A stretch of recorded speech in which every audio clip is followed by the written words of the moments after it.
Most people assume technology will help us find better partners. I think it may do something more radical. It may make living together, marriage, and even starting a family feel less necessary. The future will not merely change how we date.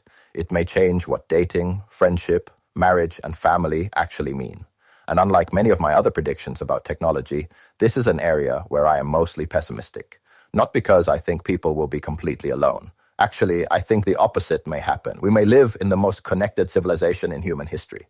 Everyone may have access to companionship, emotional support, conversation, intimacy, therapy, entertainment, and communities at almost no cost.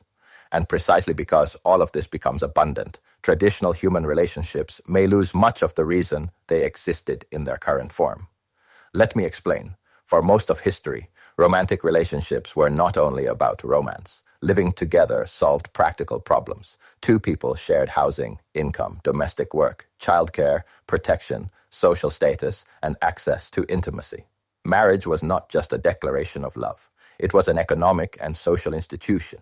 Even today, when people imagine a serious relationship, they usually imagine the same basic sequence.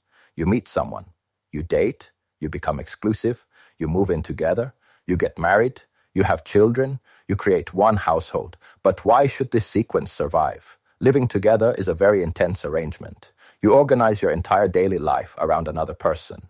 You share the same space, the same furniture, the same kitchen, the same financial decisions, the same habits, the same noise, the same mess, and often the same location.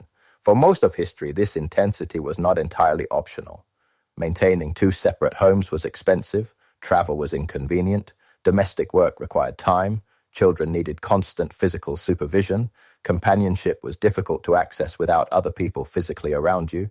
Technology is gradually removing these constraints. Housing is expensive not mainly because construction is expensive, but because cities concentrate jobs, opportunity, and social life in a limited number of hubs. As technology makes proximity to those hubs less important, the pressure to live in the same expensive places may weaken. Self-driving vehicles may make distance less relevant. Your car may become a mobile room, office, or even a bed. Domestic work may increasingly be handled by machines. Food, entertainment, information, and services already come directly to us. The practical advantages of merging two entire lives may keep shrinking. People may still choose to live together, but living together may no longer be the default proof of a serious relationship. It could become one possible lifestyle among many. A couple might maintain separate homes. They might live in different cities. They might spend certain nights together, travel together, or raise children together without combining every aspect of their private lives. And once we remove the practical necessity of living together, we also weaken one of the main structures that currently separates romantic partners from friends. Then we reach the question of children. Fertility rates are already falling across much of the world. The usual explanation is that children have become too expensive. Housing is expensive. Childcare is expensive. Education is expensive. People are economically insecure.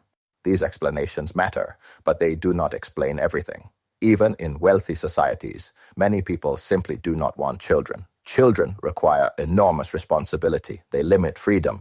They permanently reshape a person's identity and daily life. And radical longevity could make this tendency much stronger. I am not talking about people merely living to 100 or 120. I am talking about the possibility that aging itself eventually becomes treatable, manageable, or reversible. People may not simply gain a few additional decades. They may eventually expect to remain alive indefinitely. Once that happens, reproduction becomes conceptually strange. In a finite life, children represent continuity. You will die, but something of you continues through the next generation. But what happens when you do not expect to die?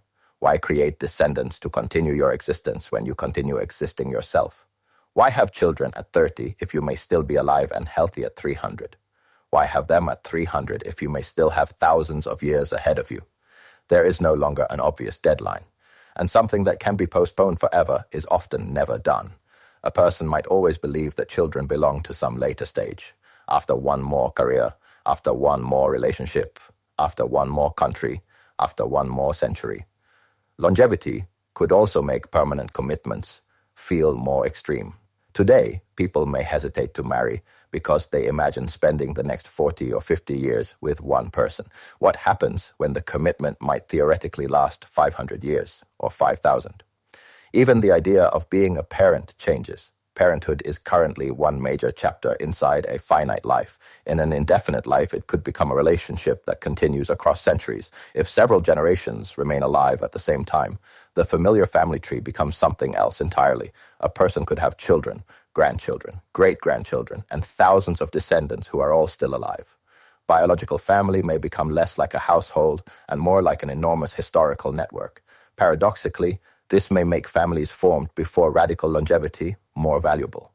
Imagine entering the longevity era with parents, siblings, children, or a partner who knew you before the transformation.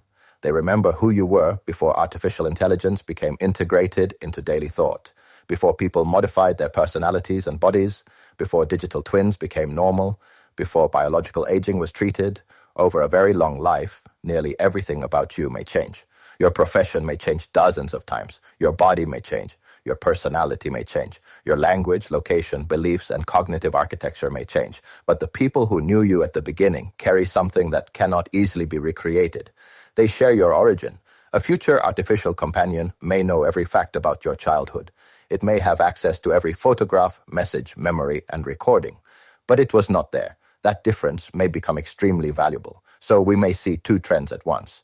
Fewer people form new families, but people who already have families may value those connections more deeply because they become historical anchors across extremely long lives. At the same time, replacements for romantic partnership will become more powerful. We already have primitive versions of this today. Romantic films, novels, pornography, parasocial relationships, dating simulations, AI companions, social media, online communities. These already meet parts of the emotional needs that were once supplied almost exclusively through direct relationships. But today, these experiences are still limited. You watch a romantic film from the outside. You read about fictional characters. You talk to a relatively simple AI. The future version will be completely different. Imagine a romantic story that knows you. You are not watching two fictional people fall in love. You are one of the participants. The characters respond to your personality, your memories, your insecurities, and your preferences. The story continues over days, months, or years. It remembers what happened. It develops with you. It may feel less like watching entertainment and more like living through a relationship. At some point, calling this a film or a game would no longer make sense. It would be a relationship experience delivered through a different medium. That is the first break in the old model of love. Relationships stop being a practical structure and become more of a choice. But that leaves a harder question. What happens when technology can provide companionship itself?